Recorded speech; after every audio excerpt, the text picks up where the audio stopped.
Alors, bonjour mes chéris, j'espère que tout le monde va bien. Bon, avant de commencer le sujet du jour, déjà, je tiens à répéter aux haineux que c'est pas la peine de venir vomir votre haine sur mon post. Celui qui n'est pas d'accord, il me zappe parce que de toutes les façons, je vais faire bloquer, supprimer. Alors, le sujet du jour qui nous touche tous. Les violences conjugales. C'est juste incroyable et inacceptable. Bon, on va aller point par point. Je pense qu'il y a 2 voire 3 causes à cela. La première, ça peut remonter à l'enfance. La deuxième, un problème psychiatrique. Et la troisième, un problème,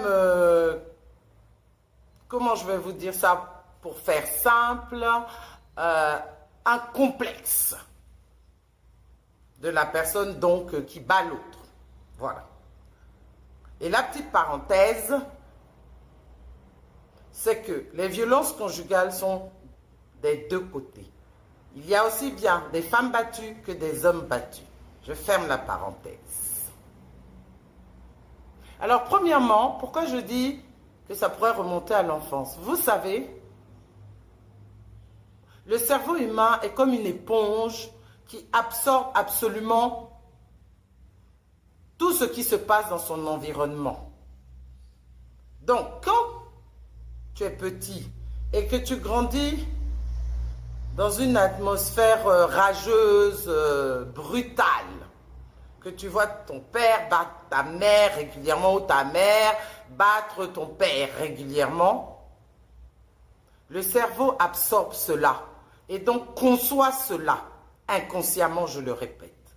Ce qui fait que tu as des risques et plus de risques de devenir un adulte agressif qui va donc battre son partenaire.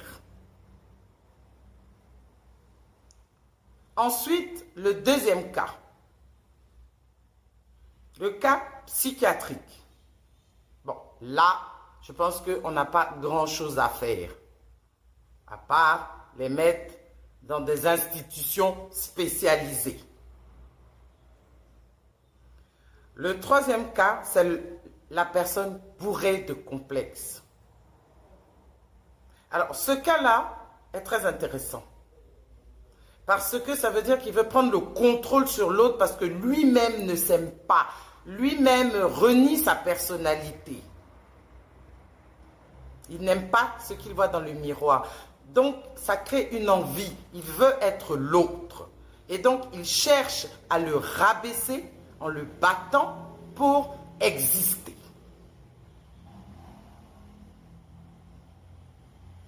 C'est très important. Donc, il faut faire très attention et il faut être très observateur quand on tombe et on vit sur ce genre, on vit avec ce genre de personnes.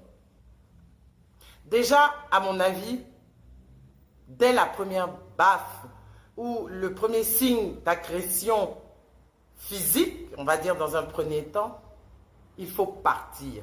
Parce que ça ne va qu'en augmentant, ça ne diminue jamais. Parce que il y a aussi l'agression verbale qui fait tout aussi mal. Donc, on passe son temps à te rabaisser, à te dire que tu es une personne pas valable, que tu n'as aucune ambition, que tu es moche, que tu comprends rien quand on te parle, que des choses négatives. C'est tout aussi dangereux que l'agression physique. De toutes les façons, dès lors on utilise le mot agression, quelle que soit la façon dont ça se manifeste, ce n'est jamais bon. Donc, quand on se retrouve en couple avec ce genre de personnes, de grâce, fuyez. Fuyez. Il n'y a rien de bon à attendre dans ça. Cette personne ne changera pas, quels que soient les 3 cas dans lesquels j'ai cité. Parce que on a la mauvaise habitude de dire il va changer. Non, mais quelqu'un qui est négatif, quelqu'un qui est agressif, ne change pas. De toutes les façons, vous n'êtes ni sa mère ni son père pour le faire changer. À plus forte raison, vous l'avez trouvé à l'âge adulte. Parce qu'encore petit, on peut essayer en tant que parent d'améliorer la personnalité de son enfant.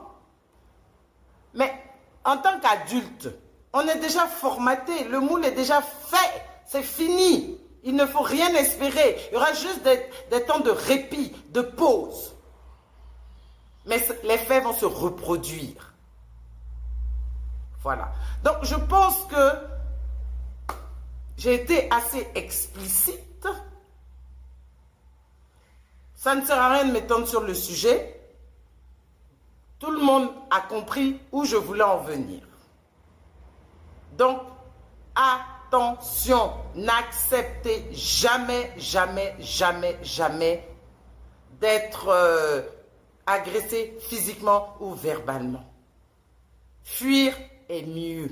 Rentrer chez ses parents ou dans sa famille est mieux. On n'a rien à prouver. On peut être seul.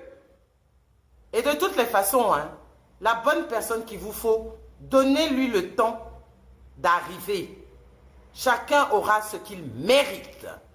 Chacun aura ce qu'il attire. Parce qu'on attire de par nos comportements. Ok? Donc, vous pouvez tomber sur la mauvaise personne. Courez, courez, courez. Rentrez chez vous en famille et laissez la bonne personne venir. Laissez la porte ouverte. Tout le monde n'est pas méchant, comme tout le monde n'est pas bien. Donc, il ne faut pas avoir peur de se retrouver en couple. Comme je dis aussi, ce n'est pas une obligation. C'est vrai qu'on ne va pas parler avec ses murs. C'est vrai que c'est toujours mieux quand on est deux. Mais ce n'est pas une priorité. La priorité, c'est le bonheur et l'estime de soi. Voilà! Donc, là-dessus, je vous quitte. Je vais prendre mon café. Je vous souhaite une très bonne journée. Bisous!